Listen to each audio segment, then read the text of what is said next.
Rain lashed against the window. Inside the worn-down diner, a billionaire CEO sat powerless.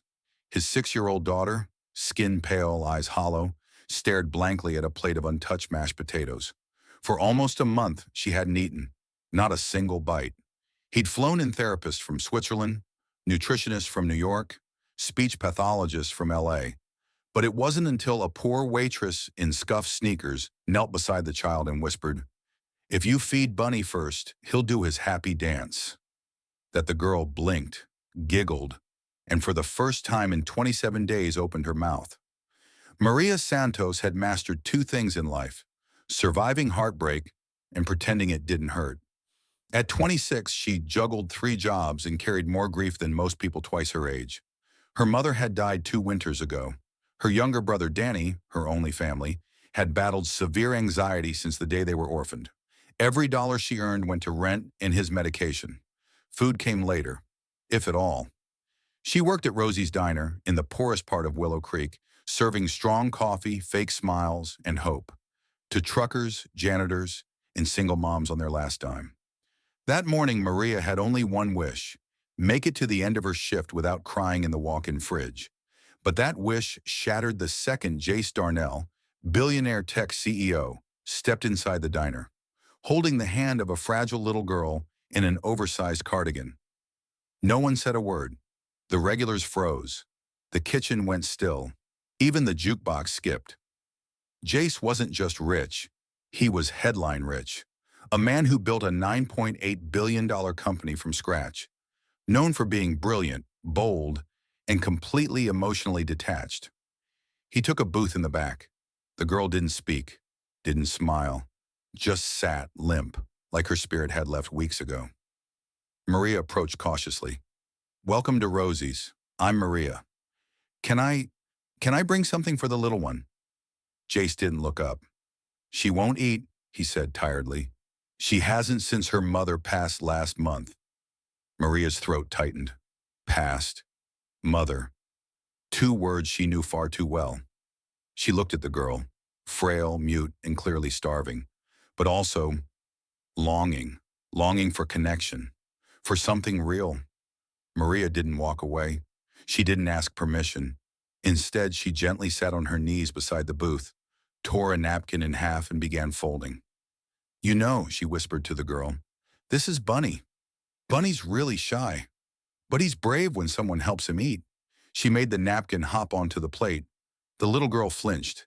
Then, a twitch of the lip, almost a smile. Maria held up a spoon like it was magic. "Would you like to help Bunny eat first?" And in that quiet, aching moment, the girl nodded. She took the spoon, scooped a little mashed potato, and fed Bunny, then took a bite herself. The girl had eaten half her plate. She even laughed once. Jace hadn't said a word. His hands trembled. When Maria returned with the check, she saw him staring at her like he'd seen a ghost. "My daughter hasn't laughed since her mom died," he whispered. "She doesn't talk. She doesn't smile. She doesn't live. Not anymore." Maria hesitated. I'm sorry, I didn't mean to overstep. She reminded me of my little brother. After our parents were gone, he stopped eating too." Jace's eyes darkened, but not with judgment, with understanding. He reached into his coat and handed Maria an envelope. She opened it. $100,000. She gasped and stepped back. "I can't accept this," she whispered. "You didn't just help her eat," Jace said. "You gave me a glimpse of my daughter again. For the first time in weeks, I saw her." Maria clutched the envelope but shook her head. "I don't need money. I know what it feels like to lose your world and not have anyone kneel beside you." Jace looked at her for a long time. Then slowly he asked, "What if I told you? I don't want to hire you for a day. I want you in my daughter's life, for as long as she needs you."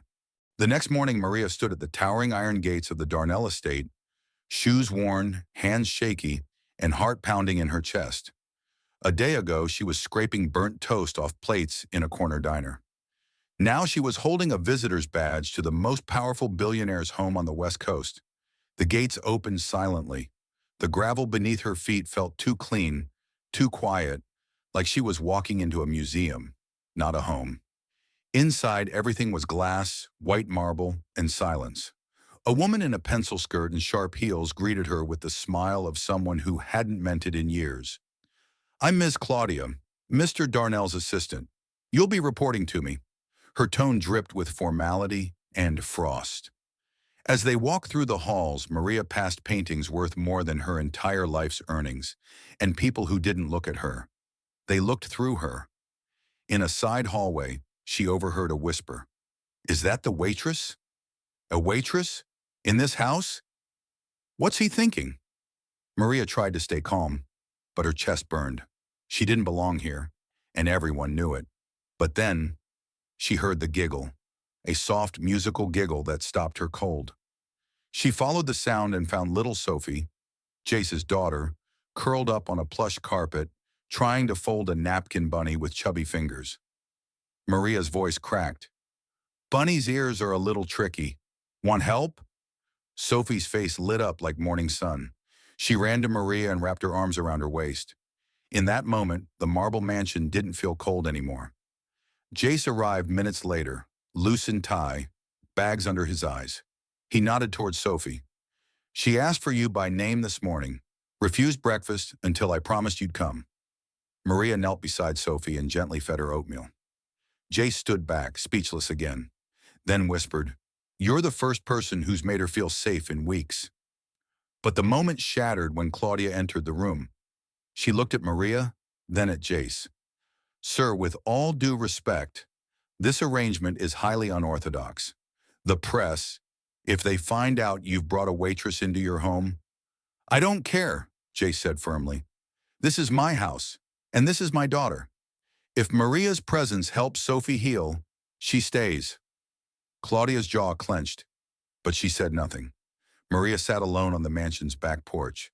The stars looked the same, but the world felt upside down. Jace joined her, 2 cups of tea in hand. "I never asked," he said, "but why'd you really help Sophie that day? Most people just stare, pity her. You didn't." Maria looked down. "When I was 9, she said softly, my brother stopped speaking after our parents died in a fire. He wouldn't eat, wouldn't look at anyone. I made silly paper animals to get him to smile, to live. For 2 years, it was just the 2 of us." Jace was quiet. "Where is he now?" "In a care facility. I'm working every hour to keep him there. He's my whole world."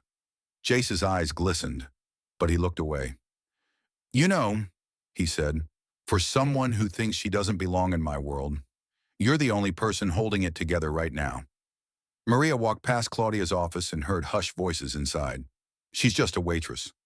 The board won't tolerate this distraction. What if she finds out about the NDA? Or what happened to Sophie's mother?"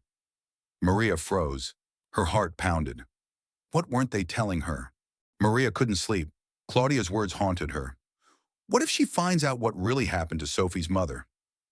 The next morning, she gently asked Jace, "Did Sophie see the accident?" Jace went silent. Finally, he whispered, "She didn't see it. She heard it. Sophie was hiding under the piano during an argument. My wife. She was struggling. Postpartum. Depression. I didn't get her help fast enough."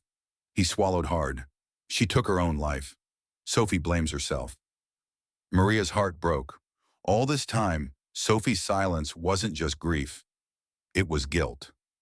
Later that day, Sophie had a full meltdown, screaming, throwing food.